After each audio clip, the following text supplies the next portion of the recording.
বন্ধুরা, ভারতের পেঁয়াজে অমিল, বিপাকে পড়ে গেল প্রতিবেশী। এই বছর দেশে অনিয়মিত বৃষ্টির জন্য আনাজসহ বিভিন্ন খাদ্যপণ্যের উৎপাদন এমনকি সরবরাহ ধাক্কা খেয়েছে। তার ফলে সেগুলির দামও চড়েছে বিপুল। দেশের বাজারে সরবরাহ বাড়িয়ে দাম নিয়ন্ত্রণে আনতে গত 8ই ডিসেম্বর পেঁয়াজের রপ্তানির উপরে নিষেধাজ্ঞা জারি করে কেন্দ্র। কিন্তু তাতেই চাপে পড়ে গিয়েছে বাংলাদেশ, নেপাল, শ্রীলঙ্কা, মালয়েশিয়া, এমনকি সংযুক্ত আরব আমিরশাহীর মতো দেশ। পেঁয়াজের জন্য তারা বরাবরই ভারতের উপর নির্ভরশীল। এইবার ওই সমস্ত দেশের আনাজটির দাম বেড়েই চলেছে লাগাতার। এই বছর দেশে অনিয়মিত বৃষ্টির জন্য আনাজসহ বিভিন্ন খাদ্যপণ্যের উৎপাদন সরবরাহ ধাক্কা খেয়েছে ভারতের। তার ফলে সেগুলির দামও চড়েছে বিপুল ঘরোয়া মার্কেটে। মূলত খাদ্যপণ্যের আগুন দরও খুচরো বাজারের সার্বিক মূল্যবৃদ্ধিকে ঠেলে তুলেছে। সংশ্লিষ্ট মহলের মতে লোকসভা নির্বাচনের দোরগোড়ায় পৌঁছে সেটাকে নিয়ে মোদী সরকারের অস্বস্তি বাড়ছে, যে কারণে আনাজপাতির দামকে নিয়ন্ত্রণে রাখতে একের পর এক মরিয়া পদক্ষেপ করে চলেছে তারা। সরকারি গুদাম থেকে বাজারে সস্তা চাল, গমের সরবরাহ বাড়ানো, বিভিন্ন শহরে ভর্তুকি দিয়ে টমেটো থেকে পেঁয়াজ বিক্রি, রপ্তানি শুল্ক বিপুলভাবে বাড়িয়ে দেশে যোগান বাড়ানোর চেষ্টা, এমনকি কিছু ক্ষেত্রে রপ্তানি পুরোপুরি নিষেধাজ্ঞা। যেখানে এরই মাঝে মাস তিনেকের মধ্যে পেঁয়াজের দাম দ্বিগুণ হয়ে যায়, শেষে তার রপ্তানির উপর এই নিষেধাজ্ঞার অস্ত্র প্রয়োগ করেছে সরকার। সংশ্লিষ্ট মহলের বক্তব্য, যেহেতু পরের বছর গোড়ায় সাধারণ নির্বাচন, তাই দ্রুত এই নির্দেশের প্রত্যাহার সম্ভাবনা দেখা যাচ্ছে না। লোকসানের অভিযোগে মহারাষ্ট্রে পেঁয়াজ চাষিদের মধ্যে ক্ষোভ ছড়ানো সত্ত্বেও এই সিদ্ধান্তে অনড় কেন্দ্র।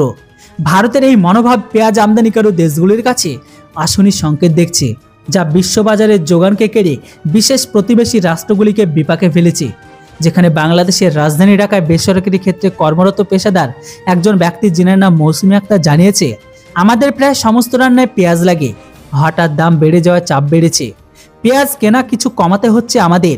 যেখানে নেপালের বাণিজ্য মন্ত্রকের আধিকারিক তীর্থরাজ চিলুওয়ালের কথায়, ভারতের সিদ্ধান্তের পর থেকে আমরা টানা পেঁয়াজ সরবরাহের অবস্থা তত্ত্বাবধান করে চলেছি। গত অর্থবর্ষে ভারত 25 লক্ষ টন পেঁয়াজ রপ্তানি করেছিল, যেটা ছিল রেকর্ড পরিমাণ। শুধু বাংলাদেশকে দিয়েছিল ভারত। আপনাদের বলে দিই, বাংলাদেশ যেখান থেকে পেঁয়াজ কিনুক না কেন, ভারতের মতো সস্তা দামে পাবে না। কেননা ভারত তার প্রতিবেশী দেশ হওয়ায় যেমনটা কম দামে ভারত এক্সপোর্ট করে পেঁয়াজ বাংলাদেশকে, এর সাথে সাথে এর ওপর যে ট্যাক্স শুল্ক সমস্ত কিছু কম লাগে। অপরদিকে অন্যান্য দেশের তুলনায় পেঁয়াজের যে টেস্ট, সেটা সব থেকে ভালো।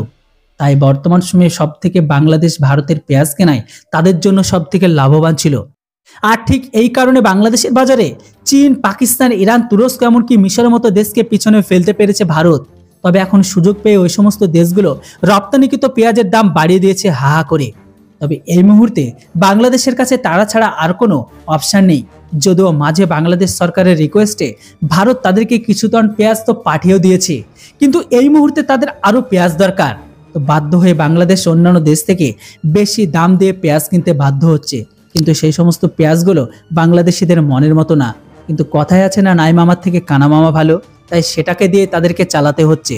তো বন্ধুরা, আপনারাই বলুন, বাংলাদেশের অবস্থা দেখে কি বাংলাদেশকে ভারত সরকারের তরফ থেকে পেঁয়াজ দেওয়া উচিত? অবশ্যই আপনাদের মতামত কমেন্ট বক্সে লিখে জানান। Thanks for watching. Jai Hind, Vande Mataram.